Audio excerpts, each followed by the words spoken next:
تنصروا الله ينصركم ويثبت أقدامكم.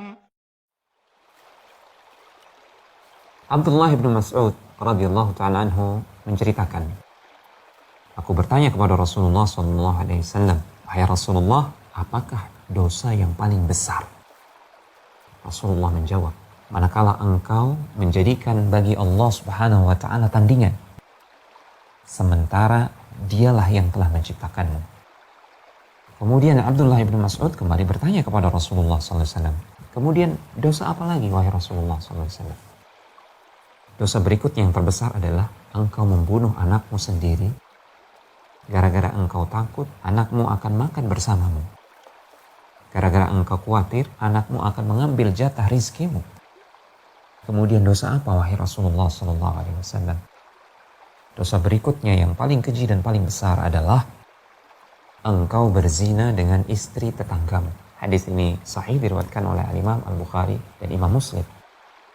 Perhatikan, dosa pertama yang terbesar adalah dosa kesyirikan. Menjadikan selain Allah Subhanahu wa ta'ala sebagai tandingan bagi Allah dalam peribadatan. Manakala seseorang beribadah kepada Allah, namun di saat yang sama dia juga mempersembahkan ibadahnya atau sebagian ibadahnya kepada selain Allah Subhanahu wa ta'ala. Misalkan dia melakukan sholat, dia melakukan puasa, namun pada sebagian bentuk ibadah, misalkan dia berkurban, menyembelih kurban, kemudian dia persembahkan kepada selain Allah, entah kepada dukun, entah kepada jin, dengan keyakinan-keyakinan yang batil, dengan keyakinan untuk mendapatkan penglarisan, untuk mendapatkan panen yang melimpah. Menyembelih kurban adalah bentuk ibadah. Ibadah hanya hak Allah Subhanahu wa ta'ala, tidak boleh diselewengkan kepada selain Allah Subhanahu wa ta'ala. Manakala seseorang menyelewengkan sebagian kecil ibadah, apa saja itu, maka disitulah seseorang jatuh kepada kesyirikan. Ini adalah dosa yang terbesar. Kemudian dosa terbesar yang kedua adalah membunuh anak sendiri gara-gara takut kekurangan rezeki. Perhatikan, khususnya kita yang masih memiliki naluri yang lurus, naluri yang di atas fitrah. Kita yang masih memandang etika dan moral, tentunya kita tidak akan sanggup. Kita tidak akan sanggup mendengar ada seorang bapak membunuh anaknya gara-gara takut kekurangan rezeki. Ini sebuah tindakan yang tidak beradab. Dan naluri kita sangat membenci perbuatan tersebut dan sangat membenci pelakunya.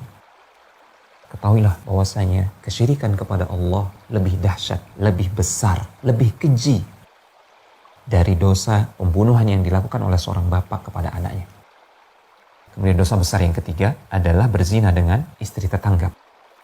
Kita mungkin tidak sanggup mendengar, tidak sanggup menerima ada seseorang yang tega menyetubuhi berzina dengan istri tetangganya. Ini adalah perbuatan yang sangat keji, yang sangat tidak bermoral. Maka catatlah, camkanlah bahwasanya perbuatan syirik kepada Allah Subhanahu wa ta'ala, menyekutukan Allah dalam ibadah, itu lebih keji, lebih bejat, dan lebih tidak bermoral daripada seseorang yang berzina dengan istri tetangganya.